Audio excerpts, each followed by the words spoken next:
Assalamualaikum warahmatullahi wabarakatuh. Sebelumnya, kenalkan, nama saya Muhammad Bagas Sanjaya, asal dari Fakultas Keguruan dan Ilmu Pendidikan, program studi pendidikan teknik mesin, angkatan 2020. Baiklah, di sini saya akan menjawab soal ujian akhir semester mata kuliah perkembangan peserta didik. Di mana soal pertama, setiap manusia adalah unik. Manusia diciptakan dengan berbagai persamaan dan perbedaan masing-masing yang membedakan dengan manusia lainnya. Budi adalah seorang siswa yang masuk ke SMK di kotanya tinggal. Siswa tersebut memilih masuk SMK karena saran dan pertimbangan dari keluarganya. Alasannya adalah setelah lulus maka akan mudah untuk mendapatkan pekerjaan. Keluarganya termasuk keluarga yang kurang mampu, sehingga akan kesulitan ketika ia mau melanjutkan ke jenjang pendidikan yang lebih tinggi.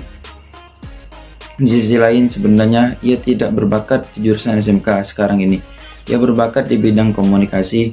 Untuk masuk sekolah komunikasi memerlukan biaya yang tidak sedikit, dan sekolah tersebut ada di luar kota. Sebagai seorang pendidik, solusi apa yang akan Anda berikan kepada Budi sehingga dia bisa menerima keadaan ini dan memaksimalkan potensi yang ada pada dirinya? Baiklah, saya sebagai seorang pendidik akan memberikan solusi. Untuk menerima keadaan itu, Budi harus belajar dan mengasah skillnya agar ia berbakat atau mengerti pada jurusan yang di SMK-nya. Untuk belajar ilmu komunikasi tidak hanya belajar di sekolah, dan juga belajar di mana saja. Dengan zaman yang sudah canggih saat ini, untuk belajar ilmu komunikasi bisa belajar dari berbagai media seperti mencari di internet, di pembelajaran lainnya, alat media pembelajaran lainnya,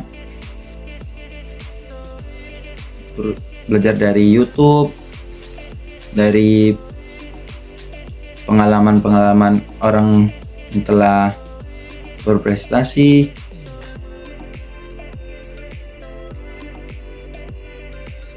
dan seperti itulah saya sebagai seorang pendidik memberikan solusinya. Baiklah, lanjut ke soal yang nomor 2.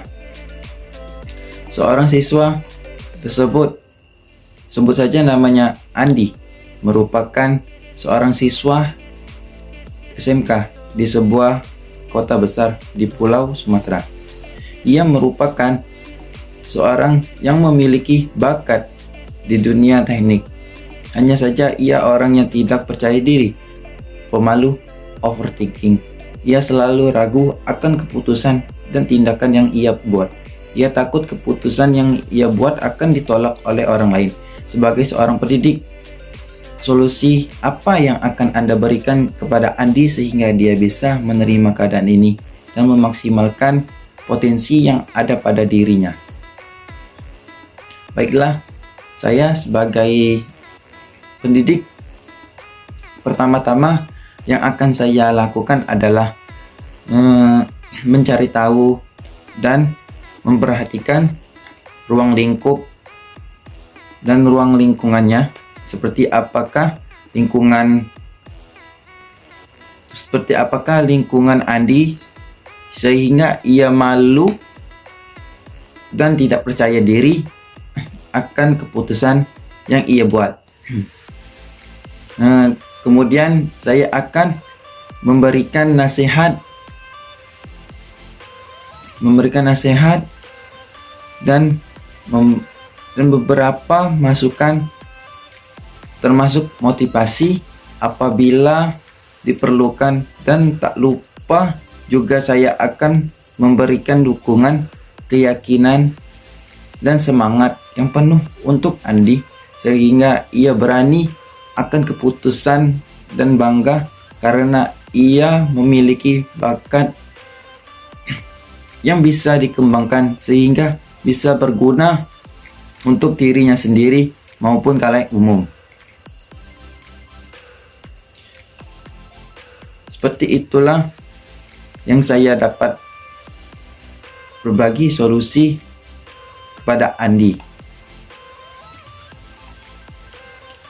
Masuk ke soal nomor 3.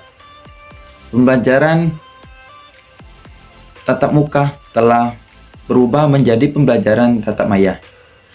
Hal ini disebabkan oleh adanya pandemi COVID-19.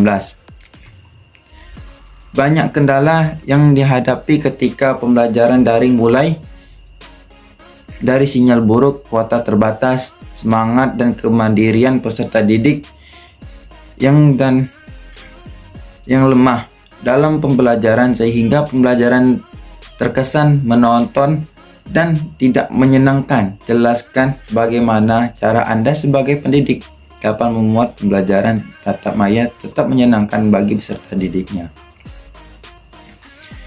Baiklah, sebagai calon peserta didik, tentunya kita sudah memiliki bekal ilmu yang telah didapat selama dalam perkuliahan, menempuh S1, baik itu S1, D3, dan D4.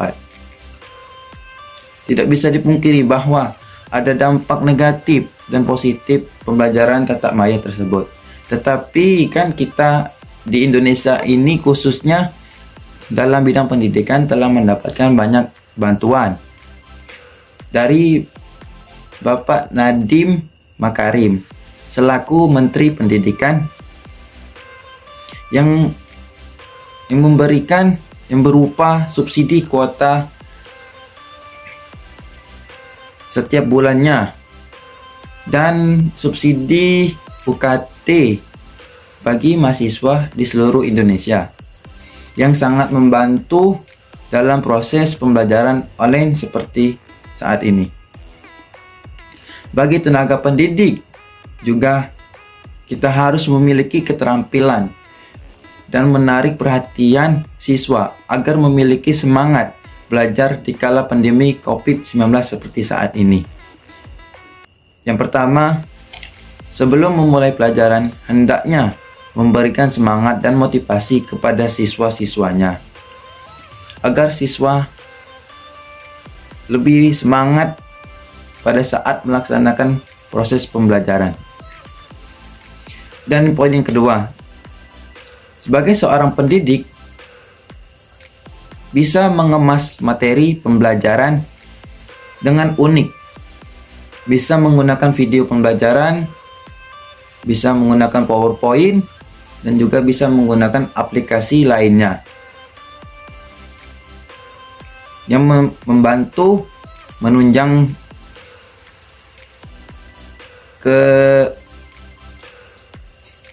kesemangatan siswa untuk belajar. Dan poin yang ketiga, tenaga pendidik harus bisa mengoperasikan komputer atau jaringan internet agar pembelajaran bisa menyenangkan.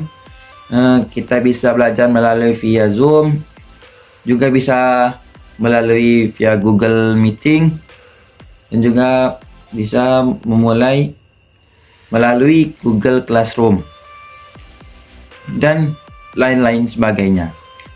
Dan poin yang keempat, jangan terlalu banyak memberikan materi atau tugas karena anak-anak akan merasa bosan atau mengantuk ketika terlalu banyak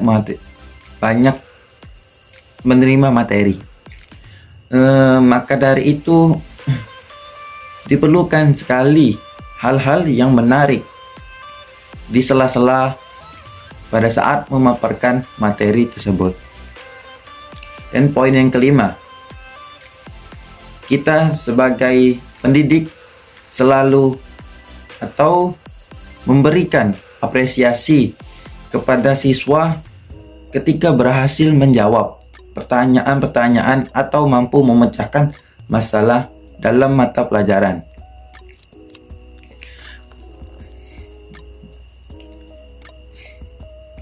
Dan itulah tadi dari kelima poin tersebut. Lanjut soal nomor 4, yang dimana emosi remaja itu cenderung tidak stabil, sering meluap-luap, perasaannya mudah marah, terbawa emosi, dan emosi-emosi negatif lainnya. Terkadang sikap itu diarahkan ke hal-hal negatif. Bagaimana sih tindakan kita sebagai pendidik untuk mengatasi hal tersebut?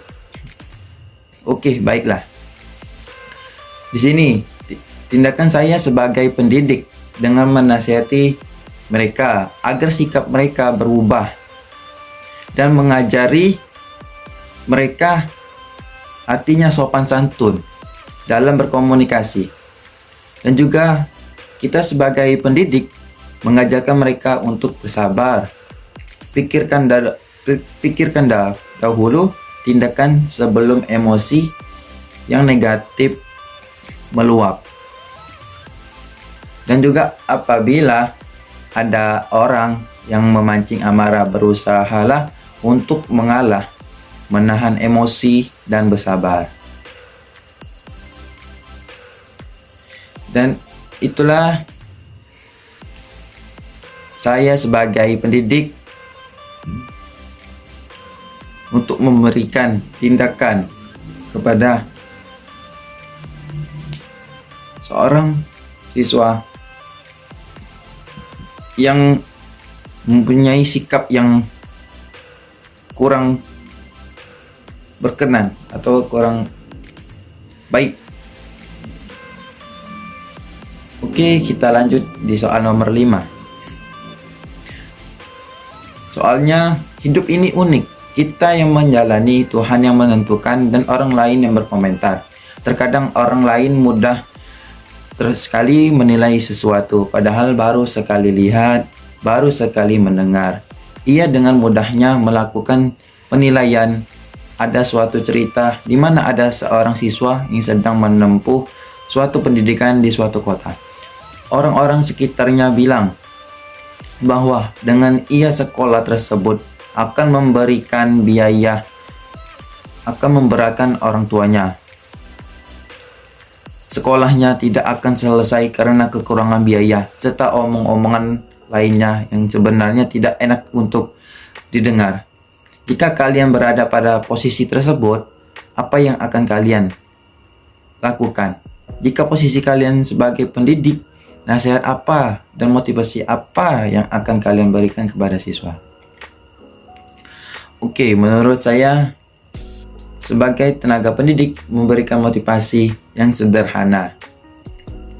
Memberikan motivasi yang sederhana saja. Misal, contohnya, kalau itu murid saya bilang seperti ini. Nah, jangan terlalu didengarkan kata orang. Kamu dengan bersekolah kelak akan merubah kondisi keluargamu. Yakinlah walaupun di kondisi sulit, jika niat bersekolah untuk mencari ilmu agar bisa membantu keluargamu, pasti ada saja jalan yang terbaik untukmu.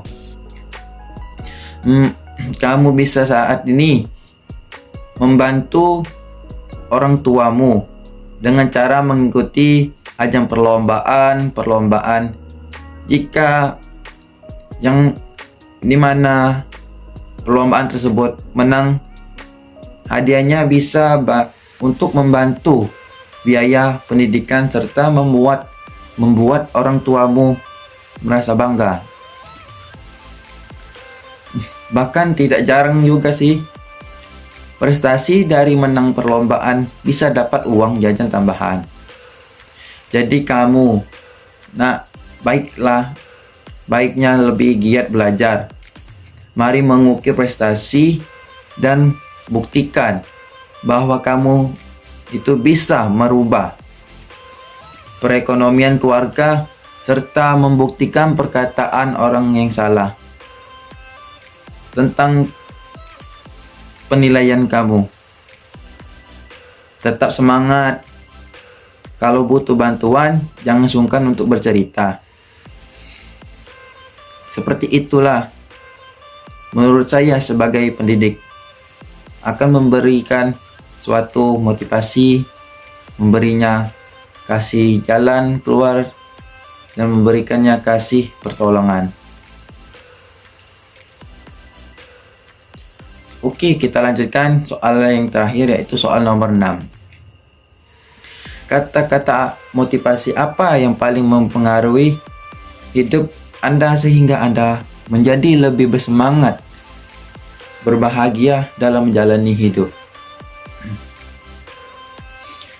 Oke, di sini membahas terkait motivasi yang mempengaruhi hidup kita atau hidup Anda sehingga Anda tersebut bisa bersemangat dan berbahagia dalam menjalani hidup ini.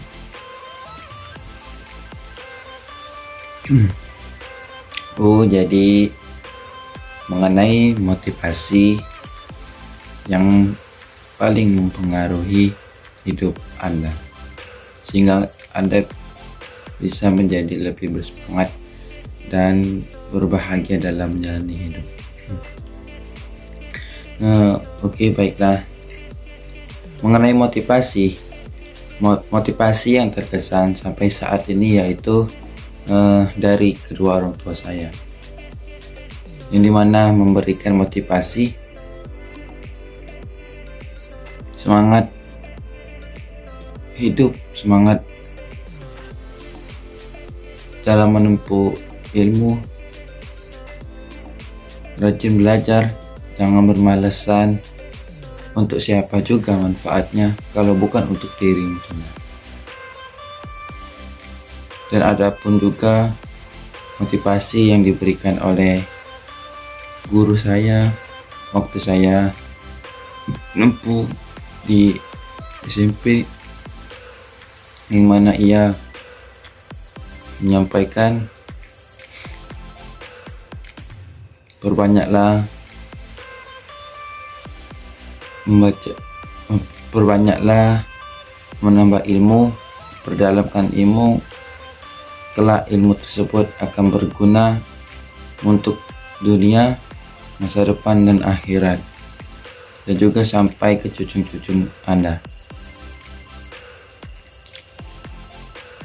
Dan ada pun juga orang yang menyampaikan motivasi kepada saya, yang dimana bunyinya itu, mau sampai kapan Anda sukses? Maksudnya, mau sampai kapan Anda melihat orang lain sukses sedangkan Anda berdiam diri? Kalau mau berkembang, mau sukses, maka berusaha, harus kerja keras, jangan bermalas-malasan. Tidak mau apa orang lain sukses sedangkan kamu tidak mau sukses. Kesempatan datang hanya satu kali. Manfaatkan kesempatan tersebut untuk Anda sukses. Raihlah impianmu dan bahagiakanlah kedua orang tuamu. Kamu nak naikkan derajat keluarga atau menghancurkan derajat keluarga?